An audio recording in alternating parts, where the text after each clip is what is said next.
It's try to call this to order here. We'll get rolling. So appreciate everybody's attendance today and looking forward to some very productive discussions on our preliminary proposal. It's our hope that today we can get through all the items, the various captions of the preliminary proposal, kind of not necessarily approve every one of them, but make any changes we make to them. And then the intention is to vote to move this forward to to the reviser and legislative research departments for them to prepare the final document that we will then distribute and review and do the final approval on at our next meeting. That next meeting will also include at the beginning an opportunity for public comments for people that now that we have a target, they can come and shoot at it. And so today we're going to start out with just a little bit more information. I've asked Alan Conroy to talk about how the impact, more specific to the preliminary report that I distributed, how that affects capers. Then I've asked Dylan to update us and bring us a little more information on the Kansas composite average salaries that the Bureau of Labor Statistics puts out. I think that's the index that we've talked about the most. And then Stephen Wu is going to share a little more information about how Montana addresses their district size stipend. I thought, in light of our discussions in that area, it'd be good to have a little more background on that. So with that, without further ado, unless there's anybody who wants to talk about revising our agenda today, we'll move forward with Alan. Alan, welcome to the commission. Thank you for your time. Thank you, Mr. Chairman. Pleased to be here. At your places in consultation with reviser statute, there's a lilac-colored page there that summarizes our report back to you this morning. And as the chair mentioned to you, the specific proposal, just to cost out to see how it would impact on the annualization from the capers perspective, was $42,000 a year. But no non-session expenses. So in terms of capers purposes, there'd still be the daily compensation rate, and then there'd be the opportunity for those members that elect to annualize session and the daily session expenses. And so on the back of this lilac-colored sheet, is just a little table that shows you, again, based on the proposal and just mechanically the way it works. The caper statute says whatever legislators get paid the first 30 days, we take that times 12 plus 5 to get to an annualized rate. And so it's just kind of a mathematical calculation to back into that daily compensation rate. So for capers purposes, those first 30 days would be at that $108.50 per day, which gets you to an annualized capers salary then of $39,000 a year. And this is in that top table. The non-session expenses of $7,000 a year roughly goes away. And then the annualized session expenses are calculated at about $60,000. So the grand total then of the current procedures versus this proposal is $100,033 versus $100,192. So basically no difference in the total annualized amount. In that second table, you can just see again how, because there are 18 people members that have just elected that daily compensation rate only. So that would go to that $108.50 under this proposal, which then it'd be $39,000 compared to $32. that level B then is a non-session. Of course, that falls out. So then the 39,000, the proposal stays the same. Add the session, the expense amount gets you to that 100,000. So in terms of the vast majority, almost 100 of the legislators of roughly the 125 that have elected CAPERS membership, you can see there at the bottom table then, there's virtually no difference for a CAPERS 2 member, and we're still using all the same assumptions that we had previously, 8 years and retirement at 65. It really, for a CAPERS 2 member under this proposal, their annual retirement benefit would increase a little less than $2 a month compared to current law. CAPERS 3 member, it would go up approximately $1 a month, and this is on the $100,000 level. So bottom line is there's, again, for the vast majority of legislators, there'd be no change in their CAPERS benefit based on the salary proposal that you talked about at the last meeting. Okay, thank you. Questions for Alan? Senator Hawk. Thank you, Mr. Chairman. Just to clarify in my mind, so on the back of your sheet, in that top box, the annualized non-session expenses on current, that's $7,083. That's the 7-month, that's the monthly. And the reason that's zero over here is we're including that in the annualized salary. That's correct. I understand the proposal. Okay.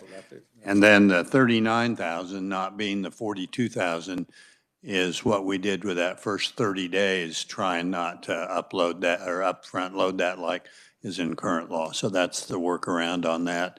And that's why that number is about $2,500, $2,400 less than what we're talking about. Is that right? Okay. And then, so if a person opts for level D, then, and I'm assuming also C, then the per diem that we get is included in both of those, That is correct. but not included in A and B, is that? Yes, that's correct as well. Okay. Thank you. Thank you, Mr. Chairman. Absolutely. Mr. McKechnie. Thank you, Mr. Chairman. Alan, just a little bit of a colloquy here just to make sure we're on the same page and so everybody's following along. Because we get into CAPERS, it's somewhat easy to get lost in the middle of the book someplace. So really we had 3 options. One would be to just change the formula, which we've kind of come to the conclusion we don't have the statutory authority to do. The second would be to insert a number and say, for the purposes of CAPERS, you could use number X. That's probably, could work, maybe couldn't work. None of us are judges. And so, well, that has the potential to work. The best way that we all have a very high confidence of it working, most importantly, the revisers, and most importantly, the CAPERS attorneys, is that we need to change the way that we pay for the first 30 days because we weren't given that, the CAPERS was not, the authority to change the formula was not given to this commission. So the only way to make sure that there is not a windfall in the CAPERS is to change the amount that they get paid in that first 30 days and then balance it back out for the rest of the year. It is cumbersome. So everyone ought to is it clunky? Would you do this if you were at your own place someplace? Absolutely not. But this is, hopefully we're gonna talk about a number of good things today about how we've all come together and worked well together to figure out how to produce something that will work. And what I would just tell the commission, and I've had multiple conversations with Alan, this works. And this works with a high level of certainty. Correct, Alan? That's correct. It does from a mechanical, logistical, payroll, CAPERS calculation place, and also it keeps us square with from our general counsel's perspective and I think Wouldn't our you- revisor. But Gordon, you agree with that? That keeps us square. This works. Yes, I agree. That's within, to do this is within your authority under the bill that was passed last session. Okay, thank you. Thank you, Mr. Chairman. Thank you, Alan. Other questions? Representative? Well, not a question, just a comment. I want to agree with Ed, and I mean, the legislature can fix this if they don't like the result, right? So that's an option for them. But what I like about this is it just keeps it flat. There's no growth, there's no enhancement, and I think that's critical, and I support that. It does get, it's a little complex because we took out the monthly stipend that was rolled up, and so there is some give and take. I would like to have seen it cleaner. But at the end of the day, I think we've, it's a good kind of common ground. So other questions or comments for Alan? Thank you. Appreciate it. Thank you, Alan. Okay, we'll move on now to Dylan. Good morning. For the record, my name is Dylan Deere. I'm with the Legislative Research Department. So I have one page for you today. Try to keep it simple.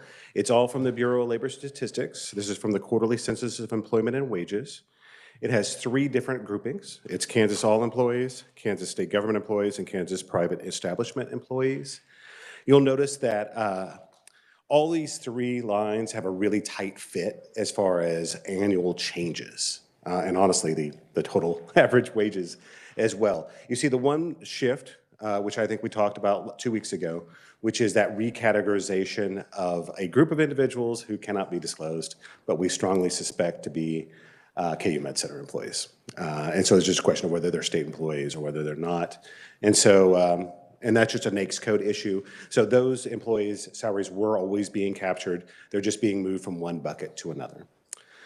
So if you look at it like on an average over 10 years or something like that, you're looking at 3.12% for all employees, 3.26% for state government employees, and 3.28% for Kansas private and establishment employees. And that's with eliminating that one-time adjustment for Kansas state government employees. And so just you see that's very, very similar within a couple of hundreds for all 3 of these groupings. And this data is pretty reliable. It comes from UI data, so it's self-reported, so you don't get a lot of the restatements that you would normally see in like unemployment insurance data. And it's reported by state agencies to the federal government. With that, I would stand for questions. Dylan, you might speak briefly about kind of the time lag that we experience with this data set. So we included 2022 data for this purpose, and that's because we have complete 2022 data. We will have fiscal year 2023 data in December, but that would be fiscal year, of course, so that's be another 6 lag. So there's like an 18-month lag on calendar year data. But so we would have fiscal year data in mid-December for FY 2023 is when that would kind of come out. But it's my understanding that's not finalized until like March or May. That's exactly correct. We get preliminary data and then We there's get 3 months. and preliminary then it's data, but finalized data. it's not chiseled in the stone tablet Yes, sir. until like May You're of right. 2024 for 23. I'm sorry. 23 data is chiseled in stone, May of 24. Yes, sir. Okay. There's a preliminary release. I just want the committee to understand kind of the time lag that's associated with using this index. Because what it means is that it's going to be 2024 data that's used, since it's not finalized till May of 2020, 2024, 23 data is not finalized till May of 24. The legislative session for 25 will be using 2023 data. There's always going to be about a 2-year lag in this index. So I just wanted to make sure the committee understands that because and I don't see that personally, it's not a significant issue for me, but I know there was some question about that from other members of the committee. So looks like Mark wants to, and then Ed. Okay, there was concern that it wasn't updated in data, which I don't have a problem with at all. I think the only other alternative to this is a median average of the previous 3 or 4 or 5 years instead of the most recent updated year. That's worth a discussion. Evens out the bumps, the highs and the lows. Other than that, I don't have any problems with this. Okay. Representative McKechnie. Mr. Chairman, I just think that, as long as we use the same one, if it's a 2-year delay, that's fine with me, because it will just keep rolling along. The only we don't want to do is have one that's not, that just doesn't have an escalator in it, because it's got to have at least some escalator in, or we'll be right back in the same situation in a few years. And talking about legislative compensation is never really that constructive. So I'm fine with this. If the committee wanted to look at a 3-year rolling average, I'm fine with that too. I think either one.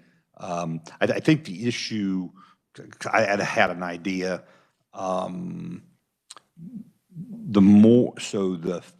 just for example, on the per diem, on the expense money you get, there's no one in state government that's making a judgment call on what that number is. That's an absolute number that comes from the federal government. Everybody can look at the exact same number and come up with the exact same conclusion, and there's no wondering of, well, how did you get to that number?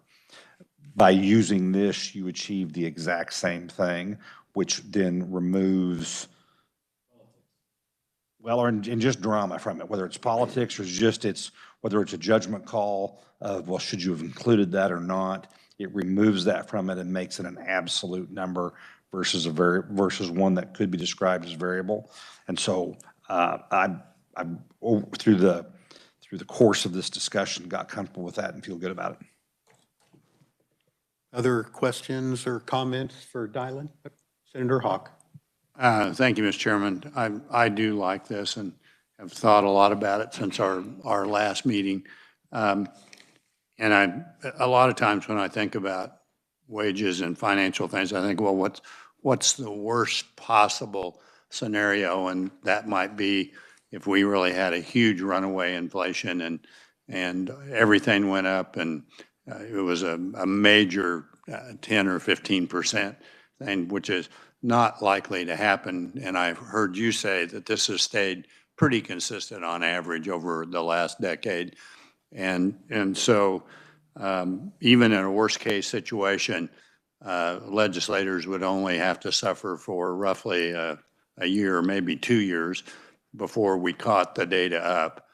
And I think by the bill that passed that formed this commission, we're supposed to meet every 4 years. So if we had runaway inflation and we needed to come do something like average out a few years or something, that could give us a chance for us to come back and make $35 a day and address that issue and relook at it. But I think it's a great start, and I think it makes a lot of sense for some of the reason that Ed was sharing. So I think we're again, I mention this every time, but one of our side tasks is making sure that the public thinks that we did a solid job of looking at this, and also making sure the legislators think that that's a fair thing. And I think it scores a plus on both of those categories. So thank you for your work on this, Mr. Chairman. You bet. I just would note that this commission gets fired when we're done. And that in 4 years, leadership appoints a new commission to tackle the next issue. And whether we're fortunate enough to be asked again or not, we'll have to see. But it is a different group that will be. Fair enough. Other questions or comments for Dylan? Okay, thank you, sir. You're welcome. Okay, last item under presentations is Stephen Wu with Legislative Research. Welcome, Stephen. Good Morning, Commission. I'm going to be speaking on these two items. There's going to be a memo as well as a table. This is just in response to, there were some questions raised on the Montana system of compensation for legislators. The memo describes the additional mode of, the memo describes an additional stipend provided to Montana legislators for constituent services. To this, there are essentially two tiers of this. One is something that every legislator gets. The other is one stipend or allowance that's based on geographic size of their district. So for the amount that every legislator gets, it's a base amount of $3,000 per biennium. This amount can be used for mileage, lodging, meals, communications, constituent services, so on. The second amount, the variable amount, you'll see a breakdown of how it spreads across their geographic lines at the table at the bottom of the memo. It's also broken down into more detail by House and Senate district on this bigger table here. Amounts for compensation range from $0 if your district is less than 100 square miles to $4,000 if your district is 7,500 miles or greater. Would be happy to answer any questions on this at this point. Senator Hawk. When we discussed mileage last time and size of districts, one of the things we talked about was the difficulty in overseeing that or policing it. I noticed in your comment in Montana, they have a prohibition of certain things you can't use the money for. Any idea how they police that? Is that the honor system, or does the State Ethics Commission look at that, or how do they make sure that you're not using that for election communication or political committee or soliciting a contribution from a lobbyist, et cetera? I can't say with certainty, but if I had to hazard a guess, it would be some mode of a complaint filed to the Ethics Commission, but we can follow up if you would like. So I'm not sure what I read in the background information that we have a problem with policing that with what we're doing, but I just thought that was interesting that Montana has that in there, but that's always a dilemma when you prohibit things. How do you make sure? And so was just curious about that. Without a doubt, when you start looking at this, it gets kind of messy from the standpoint of, enforcement, I guess, if that's how you want to label it. It's similar. I mean, I see, right now that if they take it out of their campaign fund, there's still restrictions that they can spend it on. It's still kind of the honor system. You file out a report. And so I'm not sure it's much difference. It's just kind of where the cash comes from. Representative McKechnie, yes. I had spent a lot of time on this, and I'd appreciated a lot of the conversation. And since this is the old House Tax Committee room, I feel like going back a few years, and we could just roll in taxes for a long time. But if you remember, you pay tax. We have a graduated tax income in the United States. And so we all pay the same amount on our first 11,000 income, right? It's paid 10%, and then you pay 12% on the next, going up to basically about 33,000. And then there's 22% tax above that. So if you took the average on the $42,000 salary, and let's say it's about 18%, your ability to deduct taxes is going to be, you're going to have about $7,500 in unreimbursed business expenses that you could deduct from your tax liability, okay? That's about the number, that's the highest number of what we're talking about here. So while I certainly appreciate some of the conversation that we had earlier about some senators having to travel, and how much time it takes in the off session, we've addressed the compensation part in the off session. The issue really comes down to the unreimbursed expenses. And it feels to me like when you actually crawl into the tax code, there is a capacity there of about $7,500 for unreimbursed business expenses, which this would all cover. You just got to keep track of it. Got to submit it. It has to be for official legislative duties. Political activities are not deductible under federal law. So you can't deduct a political activity, but you can deduct it for that, and you have to submit it. And my accountant used to either nod his head or shake his head on some of those and say, "Yeah, no, you're not doing that. You're not getting in trouble. You're not going to get in trouble over $15. Don't do that." So I guess this is great information, good use. I think this has run its course, and I'm not sure this is where we ought to be. I think there's capacity out there to take care of this under current law. And while this has been a great exercise for us, not sure this is where we ought to be. Thank you. I think that'll be a topic of discussion when we get into the bullets, but appreciate those comments. Any other questions for Mr. Wu? Okay, thank you very much. All right, gentlemen, I think next order of business is just to begin to work through the preliminary report that you all received a copy of. And I thought, again, what we would do is just kind of work our way through the bullets on that and have discussion and attempt to arrive at some consensus that will culminate in a vote. So with that, I think we'd open up the discussion on the basis of compensation. You know, that's, we kind of took, I kind of took there's two different elements within that. The first one is using the BLS, Bureau of Labor Statistics data as the benchmark and index that we would use. And then also, I threw a little bit of a curveball in on top of this on how, you know, some logic on how we arrive at the, you know, what our base beginning wage is. And I think the calculations are fairly obvious that, you know, 100% of your time during the 5-month session, 50% in the off sessions works out to be roughly 70% of a legislator's time.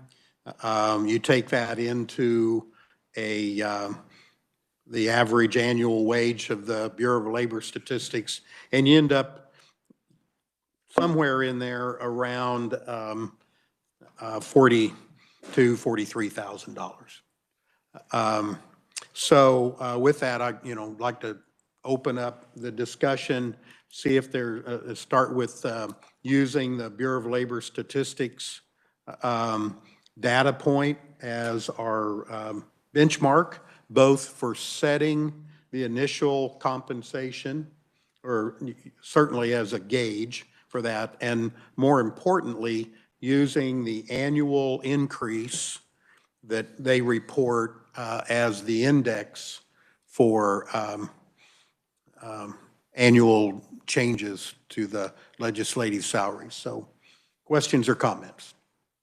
I'll start. Representative Cars. Thank you, Mr. Chairman. I think using the Bureau of Labor Statistics as an annual increase as an index makes the most sense. I don't think anyone's provided a better alternative.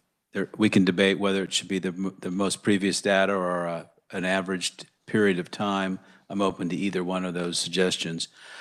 And as it relates to basis of compensation, I have always come prepared with the idea that we would base or pay on sort of how we did it, that the legislature did it at the federal level, or for the judicial and statewide races, which was based on federal compensation.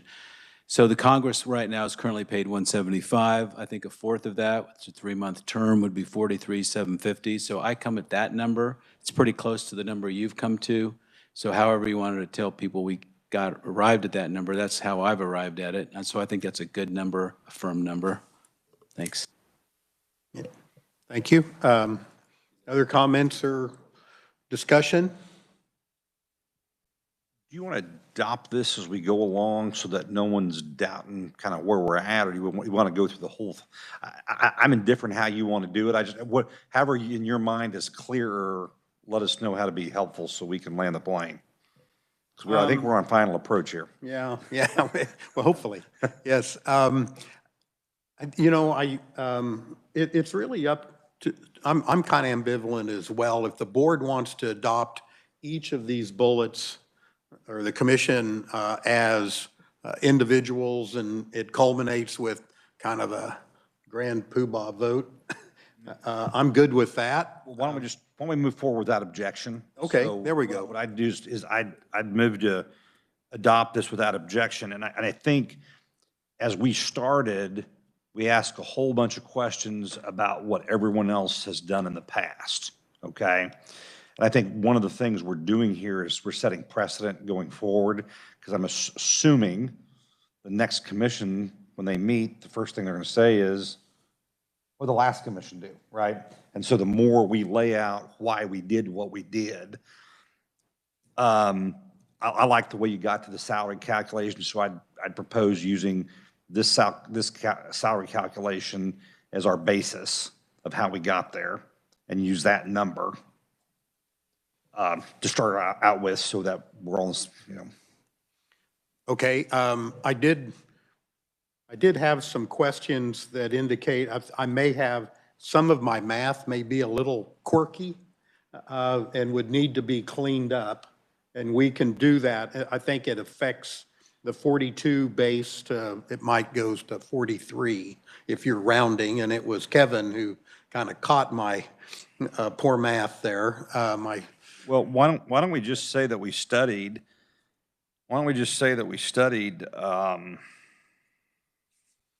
so first off, I think we ought to add a section in the beginning that talks about the jurisdiction, and that we have that we were given a broad jurisdiction up at the very beginning, that we were not given the authority to change capers. And we can kind of fiddle with that a little bit. There's just 2-3 sentences of, here was what our jurisdiction was. Why don't we say that we looked at the Bureau of Labor Statistics, and the committee came to the conclusion to start at 42,000. We don't have to show our math for people 4 years from now in the future. We can say we looked at the numbers from the Bureau of Labor Statistics, the combined ones, and the wisdom of the 9 of us was 42,000. Comments, questions about that? Senator Hawk. Maybe I differ just a little bit. I think there's some people who will be interested in just what the number is, but I like the fact that you have looked at essentially the workload and the amount of time. And I think I heard you use 80% one time, but I like that you figure that out as 70.83%. Yeah. As an old math teacher, always love those numbers. Could we add another digit to that? No. But I think some people in the legislature will want to know, how did you come up with it? Mark mentioned looking at our federal, and I don't know if we want to make a comment there about that, but probably not, but that may be something if people verbally want to know what some of our thinking was. But I think showing how we came up with that, and that we looked at both private and government employee data and the BLS, and the way you've laid that out makes a lot of, again, I'll reiterate what I said, but the public wants to know, are we being fair about this? And our legislators are going to want to know, are we being fair about it? And I think what you put here does give a good case for that. The intent of this approach was, when I was serving up here, my number one question was, what were you thinking? Sometimes it was said differently, but at the end of the day, I think it's important that we leave an audit trail on how we got here. And that's right or wrong. This is kind of the first step towards that. Kevin. Just as a point of clarification, in what Mr. Hutton was just talking about, under the salary calculation, where it says applying the 4.5% increase to the 2022 average salary of $57,644 brings the estimated salary to $56,178. Obviously, that should have gone up and not down.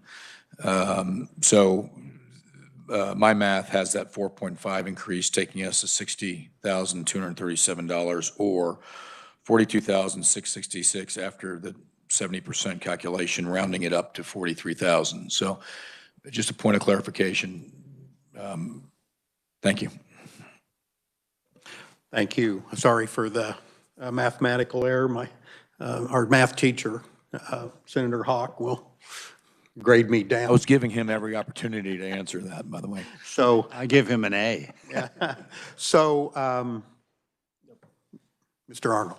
Yeah, I just was going to tailor off kind of what they were both talking about, or what Senator Hawk was talking about, is previously we were throwing out the number of 45, we're now down to 42, 43. Was there any background why that dropped? Or I know we were talking about 80%, now it's 70-some percent, and I just didn't know the background on that. So my thought process was just as I laid out here, 5 months at 100% of the time, and figured that I thought 50% of a legislator's time out of session was really, frankly, maybe a little generous for some, not as much for others. So I could kind of a balance to that and picked a 50%. It's fine with me if the committee wants to have a discussion about changing that percentage or moving it around. It's totally up to the commission. Comments or discussion related to that? So in terms of your proposal, then, are we now rounding to 43? Are we going to use the updated math and round to 43?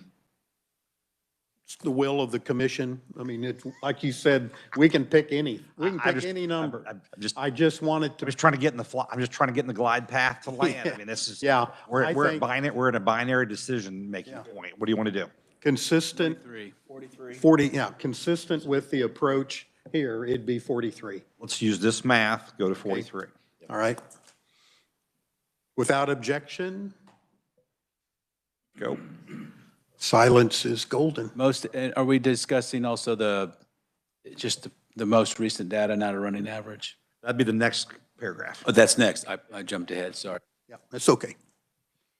Okay, let's move on. Let's talk about the compensation indexing and using whether we use the straight up annual percentage increase or adjustment, or you want to do some type of rolling average. Mr. Carson. Chairman, I like a rolling average. We could have a situation where we have a deficit or we have a negative growth and people take a cut on their pay. And I just don't think that's going to be received well. So I would recommend we do a 3-year running average. Mr. Chairman, I'd agree with that and we just put the data would be the latest 3-year by a date certain. That way it takes out this, well, how did you get to that number? It's whatever data they have on X date is how that gets set. And we just need to get with legislative services and the gang to figure out what those dates are for certainty, and we just go from there. I appreciate that approach. My concern is that it looks like we're smoothing it out, and if the rest of Kansas takes a hit, I don't see any reason that our legislators shouldn't take the hit. I totally agree, but I'm also thinking, what if we have an inflation and it's a 10% increase? I mean, who gets a 10% increase, right? So that's really my bigger concern. I'm all in favor of reducing whatever we need to do, but As soon as the Appropriations Committee or Ways and Means Committee feels that they need to make an adjustment to that, you will make an adjustment every year. So what we want to do is set up a case where everybody says, no, they've thought this out, this will work over the long run. It is that 1-year hit has been smoothed out. And what we want is everybody to understand is the best thing everyone can do with this is to leave it alone and not tinker with it. So I'd make the distinction that the BLS is using real wages. And these are wages that private industry, along with state industries, have actually put into effect for their employees, and it's moved through the pipeline. So I'm not sure, I mean, it's not like it's the CPI that has no filter. This is, the reason I like the BLS is it's real world, and it's, and it's kind of cleaned up for us from the standpoint of the ups and downs that industry sees. I agree, if there's 10% inflation, we don't run out and give our employees a 10% raise. But we do raise somewhat and try to at least help them keep up with some of that.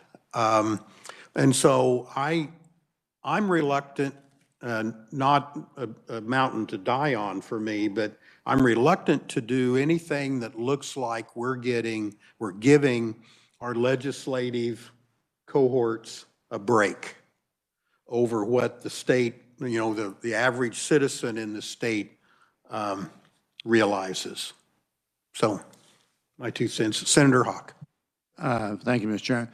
Chairman. We've kind of talked, and we talked about this at the last meeting too, in terms of, what if wages go down?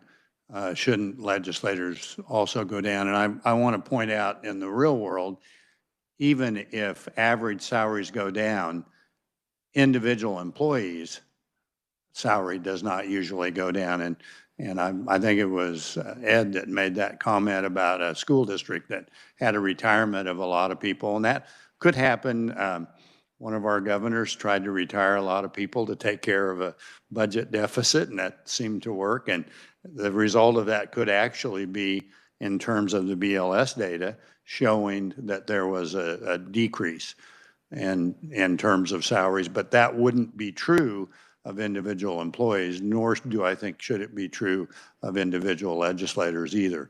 So if a 3-year average makes that a little less likely to be the case on the downside, and also makes it, if we have big inflation, not to get a huge increase, then I'm sort of for that. But it does make it a little more complex in terms of dealing with that. So I could live with it either way. Okay, thank you. I would note, if you look at the Kansas all employees column, there was only 1 year that there was a decrease, and it was 0.06%. Pretty negligible impact. The rest of the years, it's all smoothed out already to where nobody took a haircut. Representative Cars. Yeah, but I mean, look at 2020. That's a huge increase. I just don't think that would be received well either. Fair point. Mr. Arnold. I mean, I think we're on the right direction with doing a increase as far as kind of the formula goes. My only hesitation on anything that we do is I don't want to put the legislature in a position where in the budget they adopt that year for state employees, they say put 2% in, but our formula gives the legislative members 5%. And where they're getting more than what they're giving their own employees. And so I don't know if you can actually fix that or how that would be fixed. That's my only hesitation. I don't want to put them in a position where the years that, they may be getting more than state employees are going to look bad for them. Well, we talked about this last, Mr. Arnold, I understand your position. The problem is we don't do anything uniformly. And I mean, Alan, at one time we used to pay employees 27 different ways. We went from 27 to 2. And literally, I think the first day we tried to pay everybody, I know Senator Hensley remembers this, we actually didn't pay anybody because there was a fail-safe in the computer system and no one got checks that first day. Everybody lost their mind and we got it fixed by noon, but it was just one of those, it's a very complex place that we're trying to do. So the problem, I mean, I thought the solution, and so here's how I backed off that. So how do we pick a number? Well, you can pick a number by, so we have consensus estimators, which JG's part of, and then Alan used to be part of, and you had people, they come together and they estimate the revenue for the next year, and most of the time we're doing it within 0.1% on a multi-billion-dollar budget, okay? The problem with that is they all get to a room, there's X number of them, and they come out with it, and no matter if they're slightly high or low, everybody always is out, everyone's outraged, right? That's kind of the new word in America. Everyone's outraged over everything. So how do you take away? So how do you, by doing it by state salaries, then we're going to put these guys in a situation where someone's going to have to make a judgment call and someone's going to be outraged, okay? Because they either included a state employee's salary or they didn't include it, okay? Which then puts them in a very awkward position. I kind of think that's a livable position, but then I kind of put myself in their shoes and like, okay, yeah, I don't know that is. This is the only way I know of how to do this in a way that, and so there's going to be a year where some state employees get a raise larger than the legislature, and there will be years that they don't. And we will have done and I think the good news is we will have talked through this and we will have done the best we can. And 4 years from now, people will have a chance to look at it and say, okay, yeah, we didn't do that right. We'll fix this. I think it's pretty right, though. I'd honestly like to hear from our mayor down there from Lynchburg. He hasn't said anything, and he always has very insightful commentary. If he has an opinion, I'd like to hear it. I would interject. I'd like for Mr. Self, we had a conversation about how this index needs to be arm's length from any state intervention to be considered legal. Otherwise, it could be perceived that there is non-legislative personnel influencing this legislation. And so, Gordon, did you want to talk to that real briefly? Yes, Mr. Chairman, I think you did a very good job of summarizing from the standpoint of the commission and what the authority the commission has, both under from the Constitution, as I had indicated in our first meeting, through Senate Bill 229. There's, the legislature has given, pretty set authority and instructions, and as earlier was limitations. One of the things that I think that you need to be aware of is to put your recommendations in the most legally defensible position from the standpoint of adhering to the constitutional authority and the bill. And one of the things is, we've talked about indexing, which you set compensation, that's exact, that's known, and then you go into the future with indexing, and I think that is appropriate under your authority. But my only advice to you is to try to provide whatever methodology you choose that would be as absolute, as historically accepted, as and avoid human discretion and judgment calls, a variable nature of it. So in other words, you're utilizing indexing tools that are generally accepted and standardized. And so that would be my only advice to you as you go forward. Thank you, Ms. Self. Any questions for, not then, we're going to go down to the sage advice of Representative Schultz.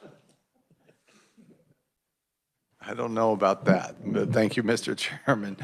It seems to me like we are talking, are we not, kind of about the political issue of this, of how, and over the years, I think most of us have seen times when the legislature was, in committee at least, was willing to cut pay because it looked good, it looked good.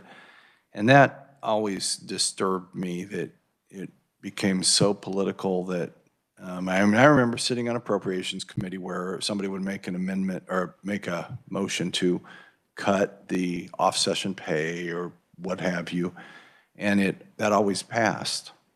And then, we'd have to try to figure out how to fix it later. So when we're talking about this and, there are scenarios you can come up with where this could be an issue for a legislator down the road, where they're receiving an increase and state employees aren't, and they have to defend that. And it always kind of sounds a little soft to say, well, nothing we can do about it. The pay commission put this in place, so, we have to take it. But I don't know, seems like anything we do, other than coming back every single year and analyzing what the pay should be for the next year, I think we just have to come up with the best solution we can and put it in place and see how it works, I think. Do you have a preference between the most recent data or a running average? I think the average is kind of a good idea. Mr. Timmons. The second column, the Kansas state government employees, ultimately, are those percentage growth increases decided by the legislator? Ultimately? Okay. So if Does that includes teachers? So I would say no. Those are set by individual school boards and collective bargaining agreements and the like. And so I don't know that, I know we had some discussion about tying it to the state government employees because the legislature has more direct effect on that. But I'm not sure that the connection is that clear to that work group. you answered the second part of my question, because I was going to ask if that included schools. So I'm pretty sure it does. Dylan? Getting a head nod, yes. So, Well, and this will be an interesting deal. So 5 years from now, to see the impact of Gannon ought to be worth a full summer interim to understand what has actually happened and what has not happened on this. So ultimately, that money does come from the legislature. Being a local school board, teachers know exactly what Gannon produced. They know where the dollars are. They target that pretty quickly right off the bat. Again, I think with where the revisor was speaking to, I think we're better, and also with the issues of around corrections or nurses or things like that, it just seems like where we've kind of ended up on a 3-year average on all Kansas employees makes some sense. Senator Hawk. Just a question, does that government employee include university also?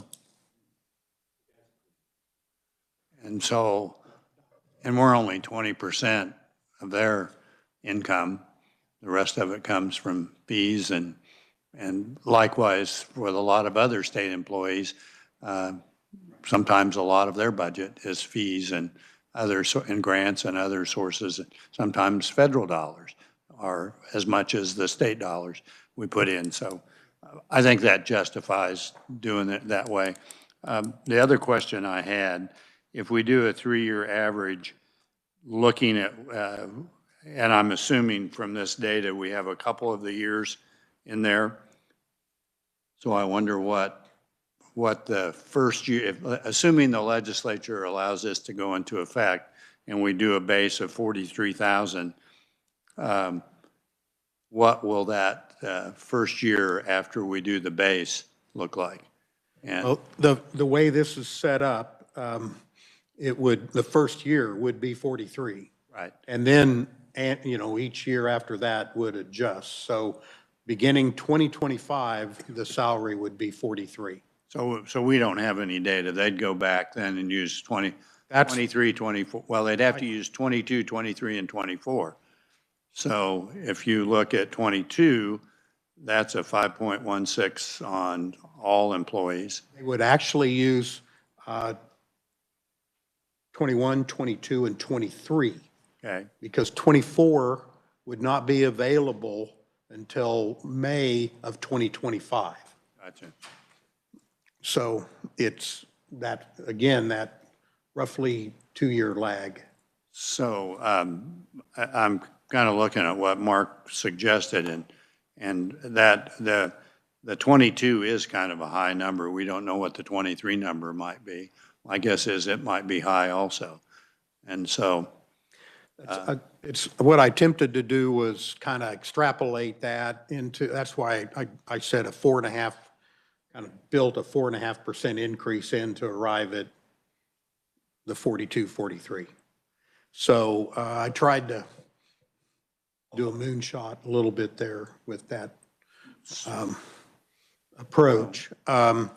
So to kind of move our discussion forward, can we, it sounds like there's pretty wide agreement that we do a 3-year rolling average of the average annual wage of the Kansas all employees % growth as the index going forward. Without objection? Let's hurry up and move on before he changes their mind. Okay, moving into what I think is already been explained well by Mr. Conroy, be the CAPERS annualization approach. The numbers that Alan gave us would move slightly because we just bumped the 42 up to 43. And so but I think the net change at the end of the day is pretty insignificant there, but, and we can have those more precise numbers for the commission at our next meeting when we review the final write-up. But any other discussions or issues related to the approach of using an adjusted percentage for the first month of the year to level out the CAPERS annualization formula? Mr. Cars. Thank you, Chairman. I think given the limited authority this commission has as it relates to CAPERS specifically, I think what we have here has been well thought out. I think we've discussed it. I think there's broad agreement with it, and I would support moving forward with this. Thank you. Any other comments? Thank you. Okay, then without objection, we adopt this approach to the CAPERS annualization.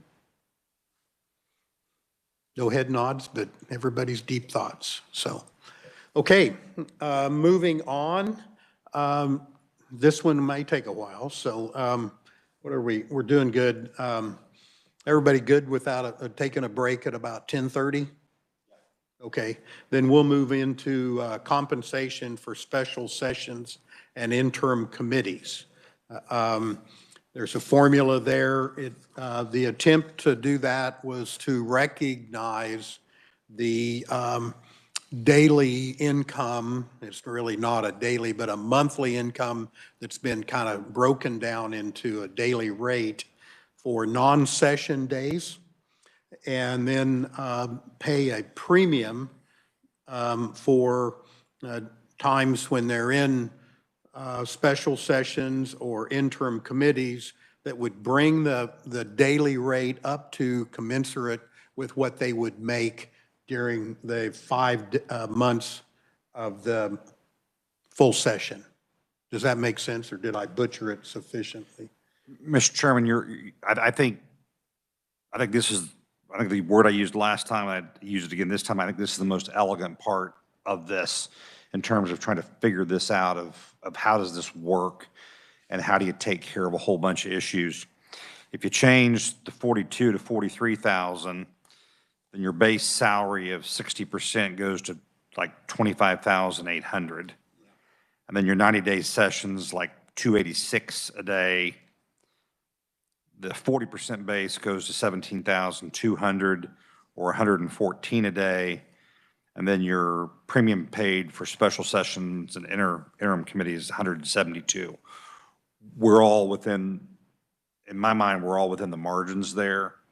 I think this is the core of what the increase is. and is very well done. And I really like the formula. I like the way we got to the formula. I think the numbers there are not a material number, and encourage us to use the updated numbers that I just rattled off, and then dialing can make sure my math was right. But in essence, base it off 43 and go from here. Thank you, Representative. Other comments or questions? Okay. Senator Hawk almost got in under the wire there. Sorry, and you should have cut me off. The 90-day session will be interesting. It doesn't affect the numbers if it's a 80-day session or 85 or a 70-day session, or if we have another pandemic and wind up doing a shorter session, because essentially we're just dividing up the 43,000 between the 90-day and the rest. But we wouldn't, let's assume there was a 60-day session, we wouldn't change these numbers in terms of the premium pay, right? I mean, even though it's based on 90 days. My intent would stay static. Some may argue that, but I don't. I think just as long as we're clear about that doesn't change if perchance there's and I can't imagine, I never saw many abnormal years in my nearly 20 years here. So I have a cartoon on in my office that has a very complex critical path schedule printout, and it all culminates at the end and then a miracle occurs for the job completion. I sense it's the same thing for much less than a 90-day session. But I mean, they've gotten done sooner, but I don't know that at the end of the day that it really saves them that much time from a personal input standpoint with what they put into it. But I tried not to make that a moving target. And I thought about trying to kind of you'd plug in the number of days session was to arrive at, and then balance everything else out. And it just becomes, again, the other thing I learned, if you're explaining, you're losing. And I just think it's easier for everybody to follow and understand if it's static. So I left it alone. So just a final comment. I don't think there's any intent on the part of this commission to encourage the legislature to have fewer days. And I'm not sure, even if we had an intent, that it would have any impact, because I think the legislative session essentially rolls around, just like you said, to almost the 90th day, because that's sort of the backstop to move some of the difficult issues to actually get through the conference committee process. So I just wanted to be clear that we had no intent to incentivize the legislature to actually game this and meet less than the 90 days. I think that 90 days is a nice functional number, and historically has been about what it always takes to get the work done of the legislature, and I expect that to continue. And the pay, I think, makes no difference to individual legislators. Didn't in the past, and I don't think it will under this plan either. So it's important to note, though, that after 90 days, they go to the non-session salary, whether they're in session or not. So I think that's an important consideration. So which means we've disincentivized longer sessions, Exactly. which is one of I hope our goals. We don't want to incentivize long sessions, and we have disincentivized that. So I think this is good But if work. you need an extra day, it's not like someone's sleeping out, someone has no place to sleep. I mean, that was the other thing, is They still get the per diem. you get the per diem, and then you've got the rest of the compensation for the year to make up for it. So in my mind, that all balances out, I agree. to your point. Senator Hawk? Yeah, I'm trying to think of, I think we had 2 special sessions during my tenure. Again, this may disincentivize special sessions, but people would still get paid. They're getting paid. They just would not get the 90-day if there was a special session. If there's a special session, they would be paid the same daily rate as they got during session. Oh, Because of the way the premium they would, would get the premium pay. they would get the premium pay. So there's no for an interim punishment if committee there's a- or special sessions. That's a good point. Yeah, so they're not penalized for that. Other comments? Questions? Move forward without objection then? No? None. Okay, all right. Okay. We're moving along, we're cooking with gas. Per diem allowance, I think we've decided very early on that we weren't going to mess with that we'd leave that up to the Department of Administration to continue to oversee that, make adjustments to it, and we'd take a hands-off approach to that. So want to make sure, one last shot at that, and make sure we're good with that. Without objection then. Okay, you know, it's a little early, but I sense we're going to have considerable amount of discussion on the next item, which is the district size proposal. So let's take a quick break for 10 minutes and meet back here at 20 after. Tim, I'm sorry. You got here just in time for us to take a break. So, well, yeah, we'll see you at 20 after. Thank you.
plow into our next bullet item, which is the district size stipend proposal.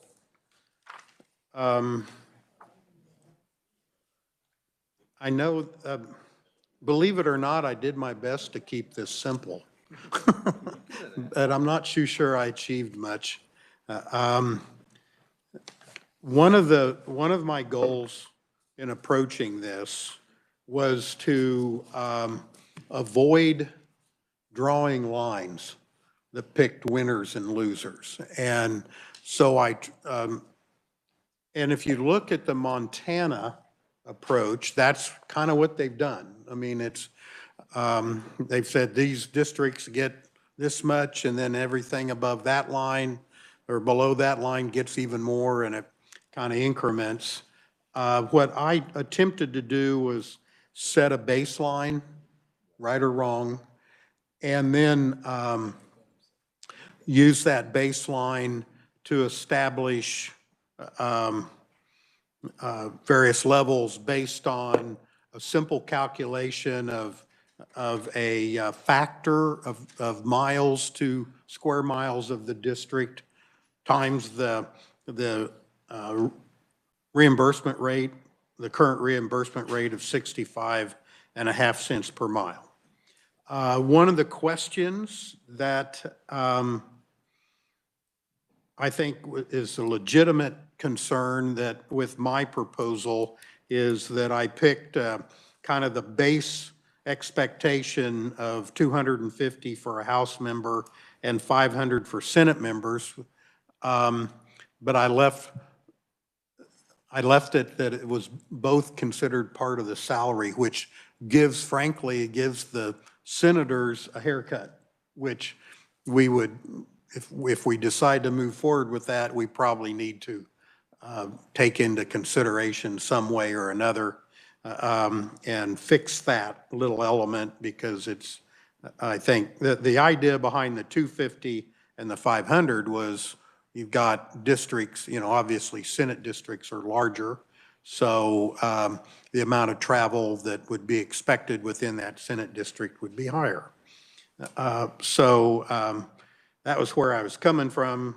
Don't think I got it right. But this approach is pretty minimal in that at the end of the day, it's less than $35,000 annual cost to the state.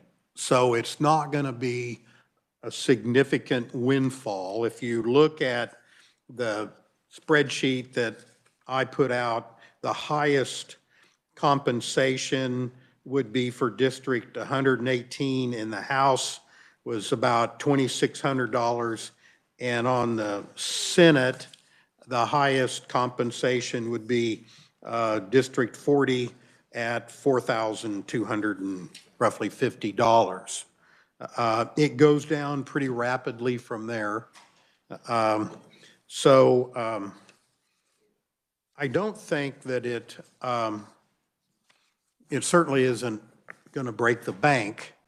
It's really, in my mind, more of a policy issue with how this commission wants to address, or if it wants to address, district size. So with that, I'll, Mr. Cars. Thank you, Chairman. I do appreciate the conversation we've had about this proposal, and I have the most respect for Senator Hensley, who served, I think, longer than anyone in this legislature of Kansas. So with all due deference and respect to him, but I've never liked the proposal. I think we have just complicated our task here by throwing this in the mix. It's still hard to understand. I don't like treating the House and the Senate differently. And I know it's not a lot of money necessarily in the grand scheme of what we spend in Topeka, but I'm comfortable removing this from our proposal and would advocate the others support that. Thank you. Mr. Chairman, I just moved to strike. So after going through it, again, going back to the math. So if you if you used an 18%, and then there's some, I used 18% because you're going to have some standard deductions. So on your taxable income, it's going to be a little bit lower. So the reason I took 18% was to try to get you a targeted number. That you have the ability, you'd have the compensation to deduct that amount of $37.56 a year. You could deduct that in unreimbursed business expenses. And so with this number, I think this reflects great conversation. We've studied it.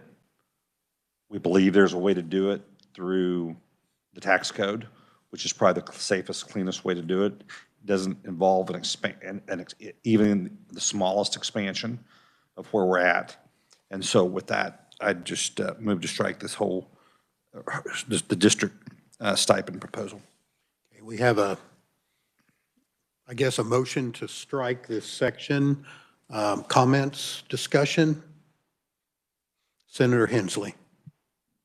Mr. Chairman, we have had a discussion about this, and I would like our report to reflect that we discussed the issue and expressed concerns with regard to the size of some districts and the inability of, the difficulty, I should say, being able to serve your constituents from long distances, a lot of windshield time, so to speak, and that we recommend that perhaps the LCC could study this further and make their own decision as to how this issue should be handled.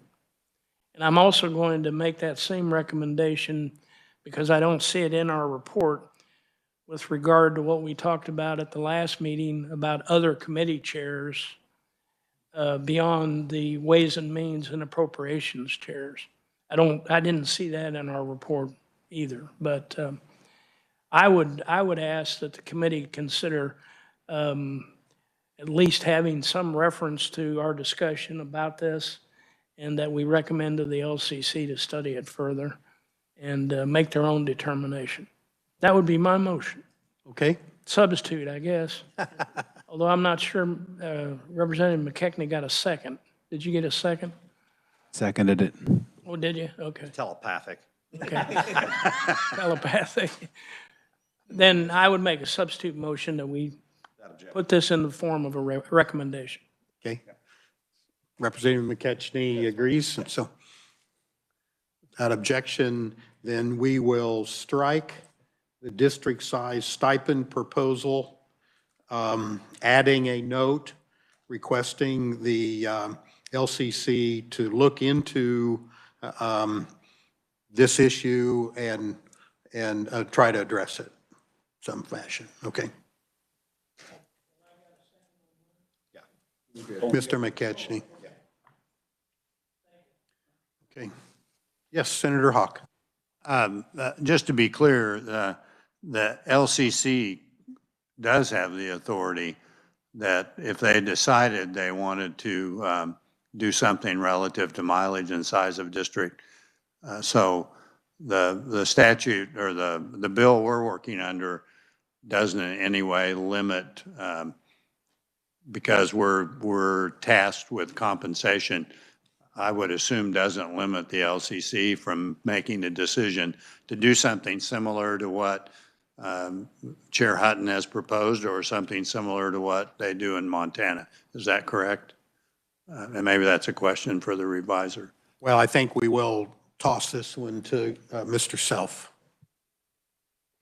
Thank you, Mr. Chairperson. With regard to that, and I think in light of some recent court decisions, I'm not sure that the LCC would have authority to do this on their own. It may be, it would be the legislature as a whole that would address this, but I'd be glad to look into that between now and your next meeting to give you a more definitive answer. Thank you, Gordon. In that case, I would withdraw my motion.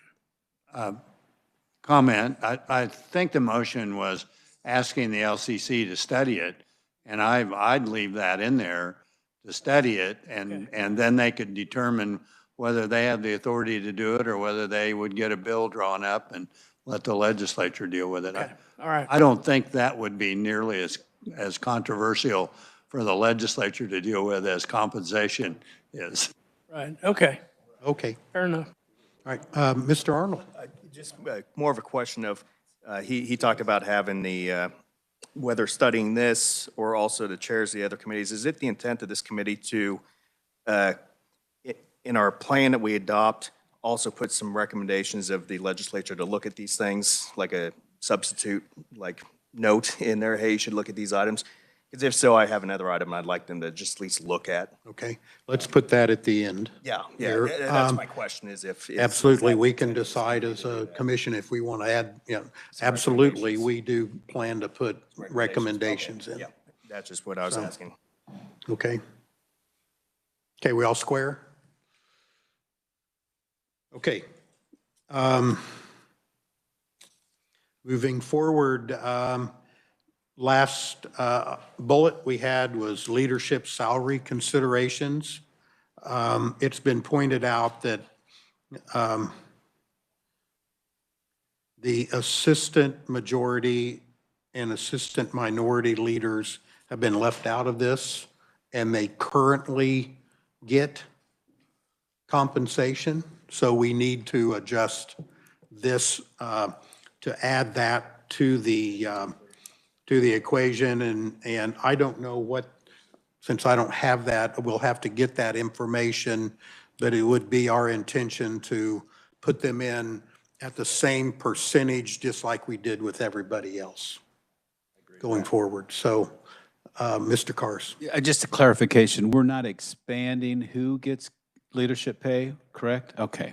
Yeah, it's my understanding that the assistant leaders get the pay now.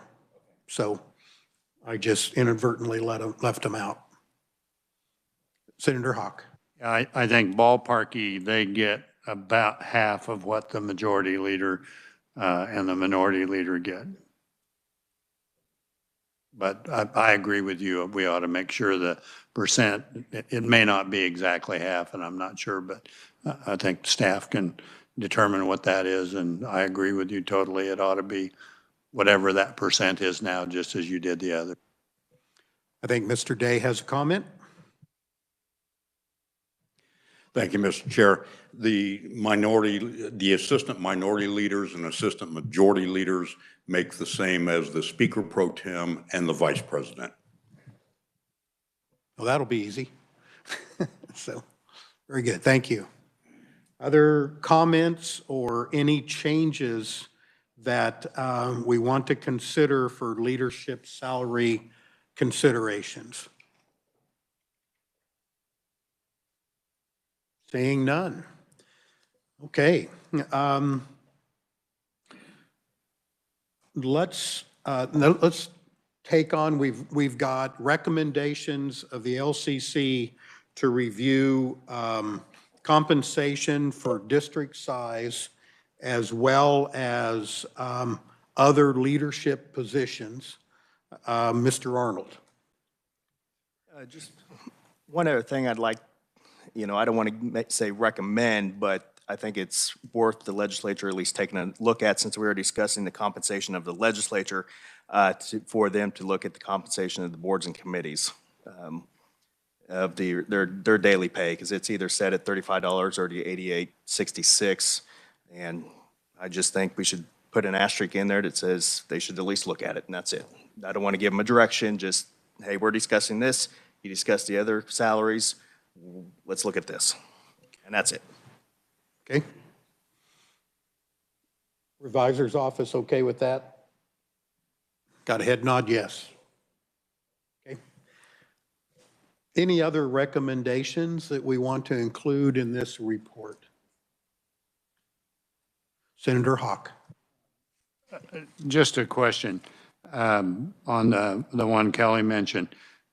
Did we discuss boards and committees and decide that our commission did not have authority to deal with that, if I'm just trying to. Yeah, that's follow correct. this. So- We were tasked only with addressing legislative pay. So good, yeah, and I don't know if as we make that rec that we may want to mention that the bill that we're operating under did not give us the authority to deal with that, so, thank you.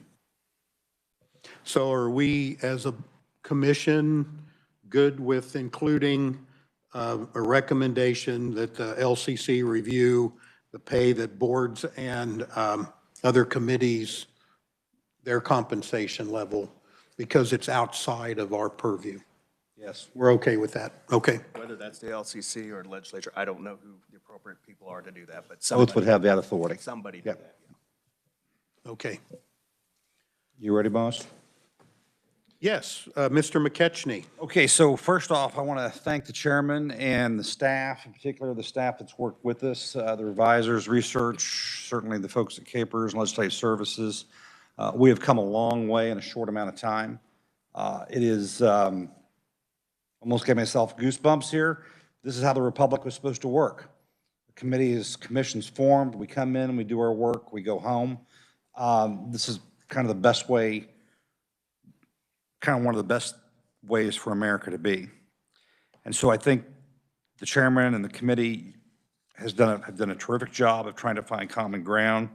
And with that, I would just move that in accordance with Article 2, Section 3 of the Kansas Constitution, and under the authority of Senate Bill 2023, Senate Bill 229, that we move to adopt this draft as amended for public comment and final consideration at our next meeting. Is there a second? Second. Mr. Carr seconds. Discussion? Senator Hawk. I just wanted to pile on. I think it was very, very helpful to have you as chair put down in writing some of the points and to give us a preliminary proposal to react to. And I think that made this group much more effective. And I also want to compliment, we heard in the first meeting that one of the lobbying groups helped get this bill drafted. I think it was a big improvement from my bill, which, as one of my old superintendents used to tell me, you jump to conclusions too quickly, Mr. Hawk. And so I think having the commission was a great idea and got us moving in a good direction. And I'm just very hopeful after we get public comment and tie a bow on this, that we have something that actually seriously helps the people in Kansas and encourages people to engage in their government and take the risk of running for office. Very good. Mr. Cars. Sounds like we're kind of closing up. I think we've reached a very good product. I'm really proud of the work that we've done here. I think we represent a pretty broad political spectrum here, and yet we've all worked well together. I'm a conservative Republican that thinks public service is honorable. I believe all work is honorable, but I believe public service is equally honorable, and people should be paid a fair wage for the work that they do. And I think this sets the legislature on a better course, a fair pay, and I think we've done good work, and I appreciate serving with these men these last couple of weeks. Okay, other comments or discussion? All those in favor of Representative McKechnie's motion, say aye. Aye. Opposed? Motion carries. We're looking at, we're going to do a WebEx next meeting. I'll make it optional whether you want to come here or not. You're welcome. It's my understanding that this commission can vote via WebEx. So if you don't want to drive from Greece, then you can vote WebEx. Senator Hawk. Okay. Is it too much to ask the chair to see? I'm willing to come back for a day if I could get reimbursed for my flight. So if you want to fly all that, you probably ought to be reimbursed for that flight. Senator Hensley? Just was going to remind Senator Hawk, you won't get the $35. Well, if I get the 9,000 for the plane ride, I probably can forgo that. Just to sum up, at the next meeting, we're going to work to get this final recommendation out in a week. So there's a week time frame that it's out for the public to review and for you to review. And then we'll start our meeting with public comments. Then we'll go through any objections to the final draft that there might be, and we'll do a final vote to send our report on to the respective legislative leaders at the next meeting. If you have anything that you want to add to that agenda between now and then, please let me know. Okay, Senator Hawk. Just a technical question. This may be for staff. As I recall, the bill says that what we come up with, unless the legislature intervenes and does something, then becomes law. So does that mean we may have a report that gives a rationale, but does there need to be more of a legal type document that's in bill format so that becomes statutory? So I'm just not sure about that. it's my understanding it doesn't become law, it goes into effect. Is that correct, Mr. Reviser? That's correct. First of all, the legislation doesn't specify how you're supposed to communicate your decisions, your recommendations.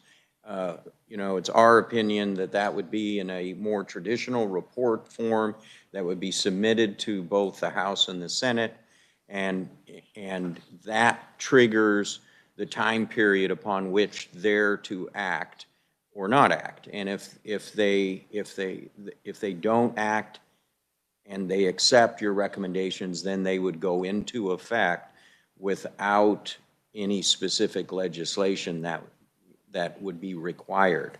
Now, that doesn't mean the legislature wouldn't enact in bill form what you had recommended, but it would not be required.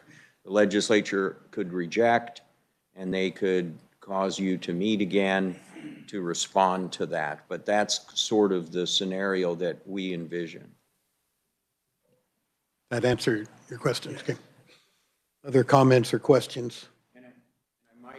I might add, your recommendations would obviously be a part of that report, and it would be available to the legislature to act. When we were talking earlier about the LCC and their involvement, I want to clarify, as long as we're talking about asking or requesting the legislature to act on your recommendations or to consider your recommendations, that certainly is very doable. What I was referring to is whether the legislature or the LCC actually had authority to effectuate your recommendations. And it's my opinion at this point that the subjects that you raised, they wouldn't, but that the full legislature certainly would. Okay. Senator Hawk?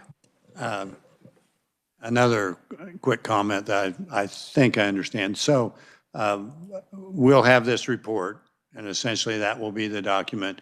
It will have the recommendations we've discussed. And I want to be clear, for example, if the legislature said, well, we don't want 43,000, we want 44,000, they could not do that per se. They would have to, if they wanted to do something different, they would have to have another bill and pass it. And They could, no, they could send it back to us. okay. And we would, and I guess they could make their, you know, they say we want to see it higher or we want to see it lower. But my understanding is it's an up or down vote. Not really an up or down, it's a down vote. If they leave it alone, it goes into effect. If they reject it, it comes back to us. So or changes. to reject it, they would have to have a motion. It's a vote. On the floor of the House and a motion on the floor of the Senate. Understanding. I don't And know whether both? it takes both or whether one could do. Yes. When the legislature receives your report, they would act through a concurrent resolution if they wanted to reject. They could do that, and the language in the bill says they may include a requirement that you meet again. So it isn't, if they were to reject your recommendations, it isn't definitive that you would meet again, but they may include that. Correct. And then that process can happen one time, and then after that, there'd be no change in compensation, at least based on the recommendations of this commission. But obviously, the legislature could act on legislative compensation within the limits under the Constitution.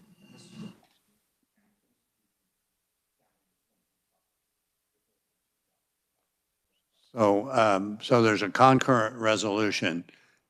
Now I'm doing the what ifs, but let's say there is a concurrent resolution. It passes, it says, no, we don't want to do this. I think that would be very unwise on their part. Could the governor veto that?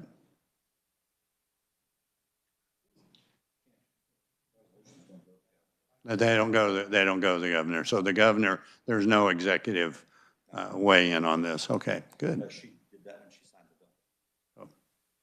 Thank you. Okay, Mr. Timmis. Will all public comment be in person, or will they be able to comment through WebEx? They'll be able to comment through WebEx.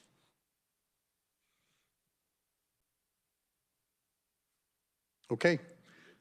I would just echo, I really appreciate, this has been a real honor to work with each of you, and I appreciate the spirit that everybody approached this with. I think it's been really fun to do this, and like I said, an honor to be chair of this committee.